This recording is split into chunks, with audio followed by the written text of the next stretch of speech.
My stepdaughter ignored me at her wedding and replaced me with her biological father. But when it came time to pay, I was already gone. I've been married to my wife, Sarah, for over 20 years. When we met, she was a single mother to a 5-year-old girl, Emma. Emma was a bright-eyed, curious little girl with a laugh that could light up a room. The first time I saw her, she was chasing a paper airplane in the park, holding Sarah's hand tightly as they walked toward me. Something in that moment told me they were my future. From the start, Sarah was upfront about her past.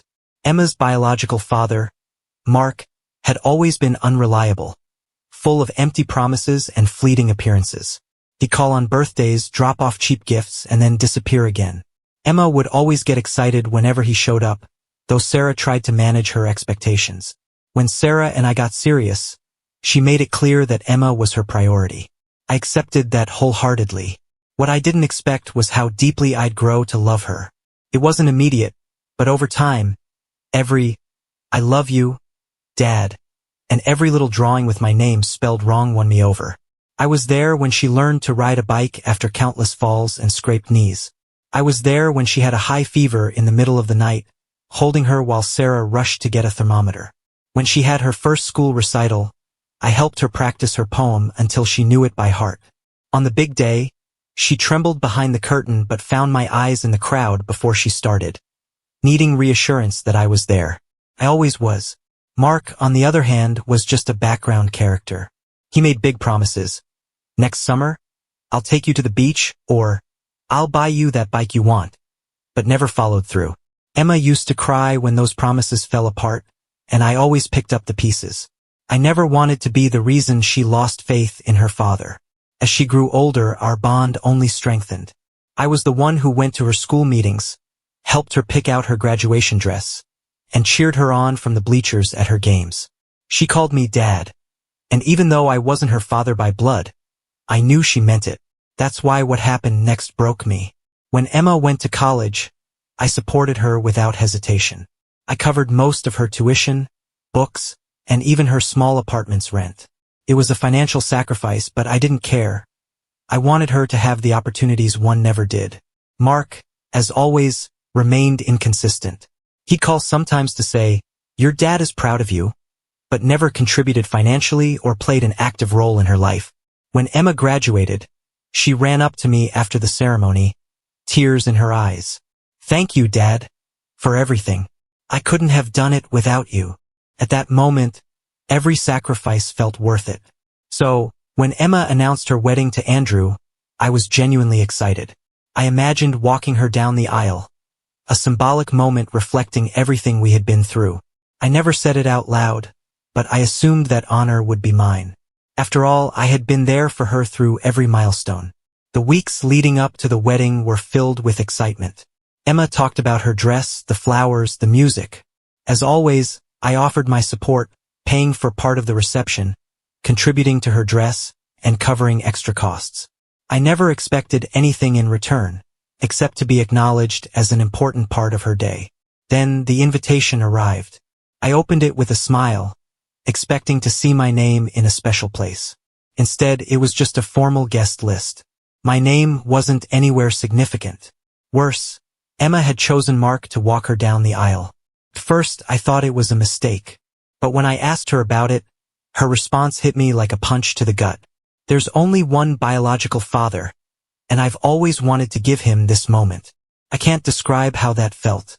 Years of love, sacrifices, and effort, dismissed like they meant nothing. But the worst part wasn't her choice. It was how casually she said it, as if it had never even crossed her mind to choose me. Her wedding day was one of the most humiliating days of my life. I arrived early in a suit I had tailored for the occasion, sat quietly among the guests, and watched as all eyes were on Mark walking Emma down the aisle. During the speeches, I waited, hoping someone would acknowledge me. No one did. I was invisible. Something inside me broke that day. The part of me that had always been willing to sacrifice simply shut down. I didn't know it yet, but that moment marked the beginning of a change that would alter everything. That moment, watching Emma walk down the aisle on Mark's arm, was burned into my memory. She was radiant, as any bride should be, but for me, the image was filled with bitterness. Not because I didn't want her to be happy, but because I realized in that instant that I was disposable to her.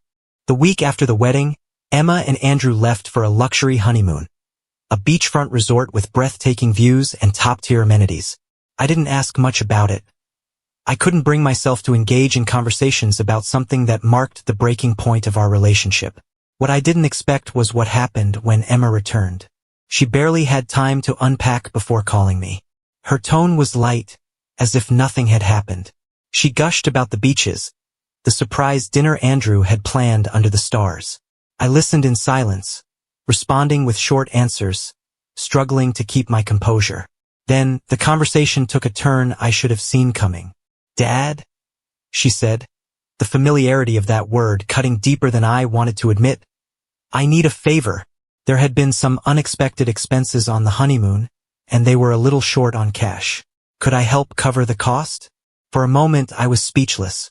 The way she asked, so casually, so assured, like she simply expected me to say yes, just as I always had. I was the one who fixed things, who provided, who sacrificed for her without question. But this time, something in me refused. Maybe it was wounded pride, or maybe it was the weight of years of being overlooked. All I know is, for the first time, I didn't feel obligated to say yes. "I'm sorry, Emma," I said, keeping my voice steady, though my heart pounded. "I can't help you this time." Silence. I could imagine the confusion on her face. "But, you've always helped before," she finally said, disbelief in her voice. I took a deep breath. "Maybe you should ask Mark. He's your real father, isn't he? Maybe he can help." Another long silence. Then, a quiet, "I understand," and she hung up. No argument. No anger. Just an abrupt ending that left an empty space in my chest. Later, Sarah confronted me. She called me cruel, said I couldn't just abandon Emma when she needed me. I told her it wasn't about money, it was about respect. I was there for her for over 20 years, Sarah. And when she had the chance to acknowledge that, she chose to act like it wasn't enough. I can't keep being her backup plan whenever things don't go her way. Sarah didn't understand. To her, blood always came first, even when that blood had done nothing but make empty promises. The conversation ended in silence, but something between us changed. An invisible wall formed where there had never been one before. Emma hasn't contacted me since. Right after that call, Sarah told me that Andrew was upset with me for abandoning Emma in a tough moment. Apparently, Mark had, unsurprisingly, vanished. No calls, no messages, nothing. I guess Emma was finally seeing the truth. But that didn't change what she had done or how she had made me feel. That night, alone in the living room, I replayed every moment I had been there for Emma. Every time she had smiled and called me Dad. And I realized something. I had always believed that title was a choice, a recognition that I had earned my place in her life. But now, I wondered if it was just a convenient word to her, something she said when it benefited her. I don't know if I can ever move past this, but one thing is certain. This time, I won't be the one to keep giving. Because honestly, I don't think I have anything left to give. Update. 3 months since the wedding, and despite my efforts to stay distant, drama keeps finding me. Sarah constantly tries to fix things between Emma and me, looking at me with that mix of disappointment and pleading, as if waiting for me to give in and go back to being the man who never said no. But what she doesn't understand, or refuses to accept, is that something inside me changed that day. I can't just go back to how things were. Since the call where I refused to pay for Emma's honeymoon, our relationship has completely faded. She hasn't reached out, and while that hurt at first, now it feels like relief. No more requests for money disguised as casual check-ins. What did surprise me, though, was how quickly problems started in her marriage. Sarah, of course, kept in constant contact with Emma and casually brought it up over dinner one night. "Emma and Andrew are struggling financially," she sighed dramatically. "Andrew lost his job, and they're having trouble paying rent." I kept eating, already knowing where this was going. Sarah pressed on. "Don't you think we should help them? She's our daughter, after all." I set down my fork and took a deep breath. "I'm not her father anymore, Sarah. According to Emma, that role belongs to Mark. So if she needs help, she should ask him." Sarah looked at me like I had just said something unforgivable. "How can you be so cold? She's always counted on you." You can't turn your back on her now. I let out a bitter laugh. Cold? Cold is what she did to me at her wedding. Because honestly, that's exactly how it felt. Cold and invisible. Like I never spent 2 decades being the one who was there for her. If Mark is her father for the big moments, then he can be her father in the difficult ones too. That ended the conversation. Sarah stormed off, taking her plate to the sink. That night, we slept in silence, backs turned to each other. It hurt that this was affecting our relationship, but I couldn't keep being the man who gave and gave, getting nothing in return. Despite everything, Emma didn't take long to reach out, though not directly. A week later, I got a message from Andrew. Short but heavy with desperation. Hey, it's Andrew, Emma's husband. I need to talk to you about something important. Do you have time? I didn't reply right away. I let the message sit there, a reminder of how much things had changed. I read it over and over, knowing exactly what he wanted, money. It was always money. Eventually, I decided to hear him out. I had nothing to lose. We met at a local cafe. Andrew was already there, nervously tapping his foot, staring at an untouched coffee. I sat down without a word, waiting for him to speak first. Thanks for coming, he said finally, though his tone lacked sincerity. It felt more like an obligation. I know things have been tense between you and Emma, but we're going through a tough time and thought maybe you could help. There it was, the inevitable request. I kept my face neutral. What do you need? I asked even though I already knew. Andrew sighed, staring at his coffee as if searching for the right words. Emma and I have been struggling financially since the honeymoon. I lost my job recently, and now we're behind on rent. If we don't pay in 2 weeks, we'll be evicted. I nodded slowly, letting his words sink in before asking the one question he clearly hadn't expected. Have you asked Mark? Andrew looked up, confused. Mark? No, we haven't talked to him. Emma thought, well, that you might help. You've always been there for her. I smiled, but it wasn't a kind one. It was bitter, ironic. Exactly, I said, leaning forward. And yet, when she had to choose, she picked Mark. So no, Andrew, I won't be helping this time. Maybe it's time for Mark to finally step up. For once. Andrew tried to argue, saying it wouldn't be fair if they got evicted, that this wasn't just about Emma, but about him too. I held up a hand to stop him. This conversation is over, I said firmly. I wish you both the best, but I can't keep solving your problems.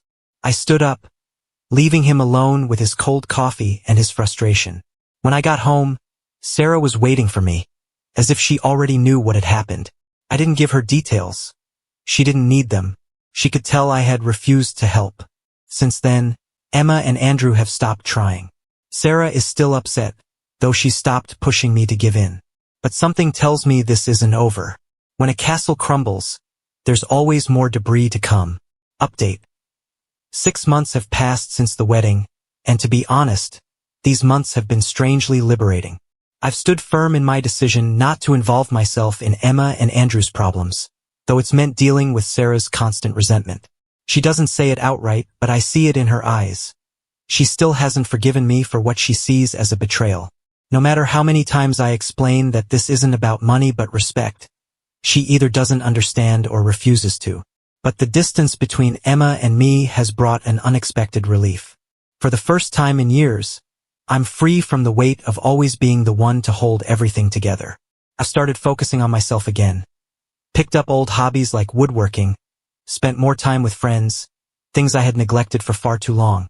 At first, I felt guilty for taking this space for myself, but now I see it as necessary. Still, the drama hasn't stopped. A few weeks ago, Sarah told me that Emma and Andrew were finally evicted. They couldn't gather enough money to catch up on rent, and their landlord ran out of patience. Now, they're staying with Andrew's mother in a cramped apartment. Barely enough space for 2 people, let alone a married couple. Sarah was furious when she told me. This wouldn't have happened if you had helped them, she said, her tone full of the now familiar blame. I didn't bother responding. It didn't matter what I said. Sarah would always see me as the villain for any hardship Emma faced. What she doesn't realize is that, deep down, I know I did the right thing. Emma chose to push me aside, and now she's facing the consequences of those choices. The irony? According to Sarah, Mark has been completely absent through all of this. He didn't even respond when Emma reached out for help. Not surprising. He's been unreliable his whole life. But I find it interesting. After all the effort Emma put into placing him on a pedestal, he's nowhere to be found when she actually needs him. A few days ago, while Sarah was cooking dinner, she told me something that almost made me laugh out loud. Emma says Mark promised to help her find a new place to live, but he still hasn't followed through. He says he's waiting for his finances to stabilize. I raised an eyebrow, looking at her in disbelief. And Emma still believes him? After a lifetime of broken promises, she still believes him? I asked, not with anger, but genuine curiosity. Sarah sighed, looking at me with sadness. He's her father, she said simply, as if that explained everything. That conversation lingered in my mind. For years, I had tried to fill the void Mark left in Emma's life. But now I wondered, had it all been in vain? Maybe, to her, biology always mattered more than actions. Maybe I was never competing with Mark's presence, but with the simple fact that he existed. A week ago, Emma finally reached out to me. Surprisingly, it wasn't about money. She sent a message asking to meet, saying she wanted to talk. I hesitated for a long time before replying. But in the end, curiosity won. We met at a park we used to visit when she was little. Emma was already there, sitting on a bench, nervously fidgeting with her hands. When I approached, she stood up and gave me a hesitant hug. One that didn't feel genuine, but I accepted it out of politeness. For a few minutes, we sat in awkward silence. Then she started talking, but not about why she had called me there. Instead, she spoke about how difficult it was living with Andrew's mother, the tension in her marriage, how much she missed having her own space. I listened without interrupting. I could tell she had a lot to unload. Then finally she got to the point. Dad, she said. A word that used to mean so much to me but now felt hollow. I know I've disappointed you. I know the wedding hurt you. And I don't think I realized how much until it was too late. I waited, letting her continue. Inside, I felt a mix of emotions. Disbelief, sadness, and a lingering resentment. Emma took a deep breath before adding, I just want to say I'm sorry for how things turned out. I never meant to make you feel replaced. But you did, I replied calmly but firmly. And not just at the wedding, Emma. Every time you ignored everything I did for you. Every time you chose to see Mark as something he never was. You say you didn't want me to feel replaced, but honestly, I don't think I was ever in that place to begin with. Emma looked down, visibly shaken by my words. Maybe she had expected me to simply accept her apology and return to how things used to be. But that wasn't possible anymore. Some things, once broken, can't be repaired. The conversation ended shortly after. As we said goodbye, she told me she hoped we could rebuild our relationship with time. I didn't respond. Not because I didn't want it to happen, but because I wasn't sure it was possible. Emma didn't just break my heart. She shattered something deeper. My trust in her. Update. I did something neither Sarah nor Emma will ever forgive me for. And honestly, I don't know if I should even ask for forgiveness. For the past year, since the wedding, my relationship with Sarah has crumbled beyond what I ever thought possible. What started as emotional distance has turned into an unbridgeable gap. The love, the bond, even the respect we once shared, feels gone. We still share a house, but not a life. Since the wedding, there's been no intimacy. At first, I thought it was temporary, a result of stress. But as months passed, I realized Sarah wasn't just upset. She was resentful. She blamed me for Emma's suffering, and that resentment seeped into every part of our marriage. The nights we once spent talking or watching movies are now filled with silence. Every time I try to reach out, she pulls away, building a wall between us. And in the middle of that emptiness, someone else entered my life. Sophie, Sarah's best friend. She had always been around, the fun aunt to Emma, bringing extravagant gifts and telling funny stories. But after the wedding, something changed. She started calling more, checking in on me. At first, I thought she was trying to help fix things between Sarah and me. But over time, I realized it was more than that. Sophie was the only person who truly listened. She told me what no one else had, that I was right, that my feelings were valid, that I had been treated unfairly. that Sarah was being unfair to me. Our conversations became something I looked forward to. She didn't see me as the villain in this story. I won't say this was planned because it wasn't. It just happened. Like a river finding a new path. One night, after another long talk, we sat in silence, just looking at each other. We had talked about everything. How I felt invisible in my own home, how Sarah had grown cold, how my life felt like it was falling apart. Then, out of nowhere, Sophie took my hand and said something that left me speechless. You deserve to be happy, and they aren't letting you. I don't know what made me lean in, her voice, the way she looked at me, but the next thing I knew, I was kissing her, and she didn't pull away. That night, I didn't go home. I spent the hours with Sophie, talking, laughing, letting months of repressed emotions finally surface. For the first time in a long time, I felt seen. I felt wanted. More importantly, I felt understood. I know what I'm doing is wrong, but I don't regret it. Sophie has been my escape, someone who truly sees me. I found with her what I lost with Sarah. Connection. Sarah suspects something. She watches me when I come home